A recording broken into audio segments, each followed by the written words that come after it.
Manoj home কিটচেনলৈ সকলোকে স্বাগতম জনাইছোঁ। আজিও মই এটা মিঠা ৰেচিপি লৈ আহিছোঁ। তাৰ বাবে মই একাপ ময়দা লৈছোঁ। ময়দাখিনি মই ভালকৈ চালি ল'ম আৰু ইয়াত মই আধা চামুচ বেকিং পাউডাৰ ব্যৱহাৰ কৰিছোঁ। আৰু এইখিনি মই ভালকৈ চালি ল'ম, তেতিয়া কি হ'ব, ময়দা আৰু বেকিং পাউডাৰখিনি ভালকৈ মিক্স হৈ যাব। আৰু ইয়াত মই যিহেতু মিঠা বস্তু, সেইকাৰণে মই অলপ নিমখ মিলাইছোঁ। আৰু এতিয়া মই এইখিনি ভালকৈ মিক্স কৰি ল'ম, যাতে গোটেইখিনি ভালকৈ মিক্স হৈ যায় নিমখখিনি। আৰু ইয়াত মই এটা মাজত অলপ হেৰি কৰি লৈছোঁ, অলপ জেগা বনাই লৈছোঁ।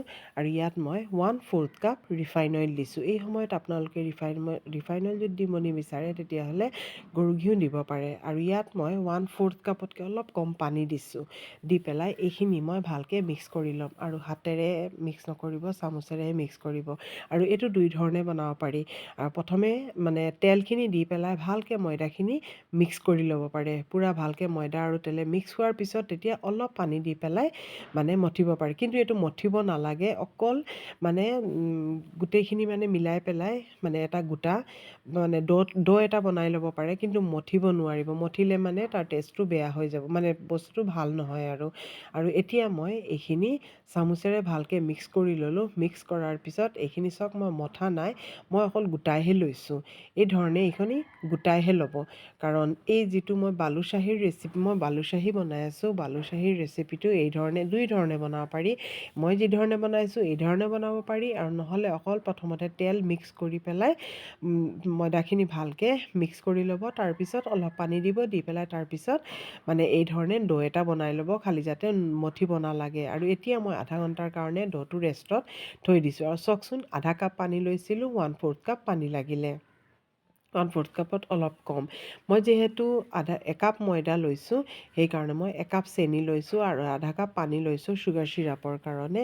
আৰু এতিয়া মই এইখিনি অলপ চেনিখিনি মেল্ট হ'বলৈ লৰাই আছোঁ। আৰু অলপ লৰাই থাকিব, নহ'লে হয়তো তলত লাগি যাব পাৰে।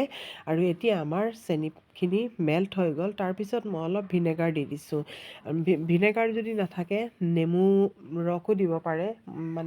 নহ'লে কি হ'ব, ঠাণ্ডা হোৱাৰ পিছত বালুশ্বাহীখিনিত ক্ৰিষ্টেল হৈ যাব, চেনিৰ অলপ টান টান হেৰি হৈ যাব। আৰু ইয়াত মই ইলাচি দুটামান দিছোঁ আৰু অলপ ফুড কালাৰ দি দিছোঁ।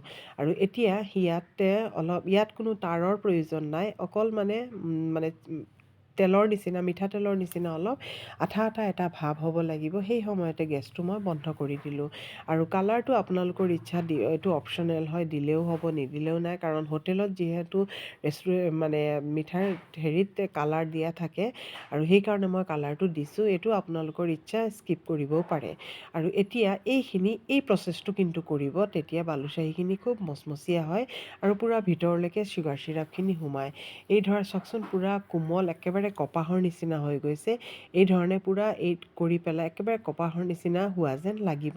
আৰু এতিয়া মই এইখিনি এটা লাডু, যিটো বালুশ্বাহীৰ শ্বেপ থাকে, আৰু সেই বালুশ্বাহীৰ শ্বেপটো মই দি দিম। আৰু যদি মোৰ ভিডিঅ'বোৰ ভাল লাগে, প্লিজ এটা লাইক কৰিব আৰু ছাবস্ক্ৰাইব কৰি দিব। আৰু বেল আইকনটো প্ৰেছ কৰি দিব, তেতিয়া মোৰ ভিডিঅ'ৰ ন'টিফিকেশ্যনটো পাই যাব। আৰু এতিয়া মই এই ধৰণে গোল কৰি লৈছোঁ, গোল কৰি আৰু ভিতৰত এই ধৰণে আঙুলি দি পেলাই এটা ফুটা কৰি লৈছোঁ। আৰু ছাইডবোৰ যদি ফাটি যায়, তেতিয়াহ'লে হাতেৰে আকৌ এই ধৰণে বন্ধ কৰি দিব। আৰু মোৰ একাপ এইখিনি বালুশ্বাহী হৈছে ময়দাৰে। আৰু এতিয়া তেলৰ টেম্পাৰেচাৰটো চাবলৈ অলপ মই দিছোঁ। এতিয়া মই গেছটো একেবাৰে অলপ কমে ৰাখিছোঁ, কাৰণ প্ৰথমতে গেছটো অলপ কম ৰাখিব লাগিব, নহ'লে বালুশ্বাহীখিনি ওপৰত জ্বলি যাব আৰু ভিতৰখিনি কেঁচা থাকি যাব।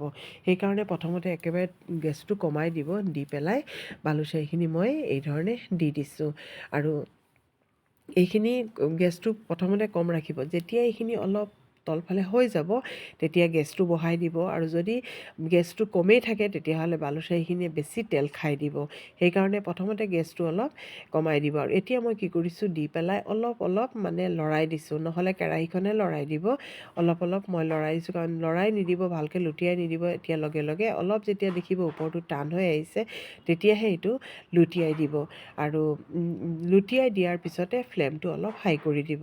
তেতিয়া কি হ'ব, কালাৰো আহি যাব। আৰু আগততো আমাৰ এইখিনি হেৰি ফ্লেম ল' হৈ আছিলে, সেইকাৰণে মানে সিজিও গ'ল।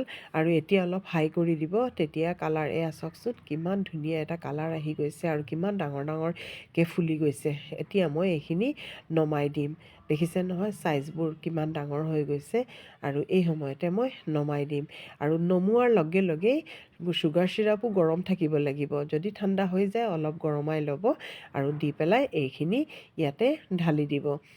এই ধৰণে ঢালি দিব। দেখিছে নহয় একেবাৰে সহজ হয় ৰেচিপিটো। আৰু আপোনালোকে এবাৰ বনাই চাব।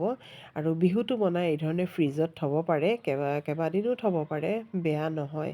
আৰু যিহেতু ঘৰতে বনোৱা বস্তু আৰু দি পেলাই লগে লগে আৰু গৰমে গৰমে দিব আৰু চেনিৰ চিৰাপটো গৰম থাকিব লাগিব। তেতিয়া দি পেলাই আকৌ অলপ দেৰি পিছত আকৌ এই ধৰণে লুটিয়াই দিব। লুটিয়াই দিয়াৰ পিছত আকৌ ঢাকি পেলাই 5 মিনিটমান মই থৈ দিম।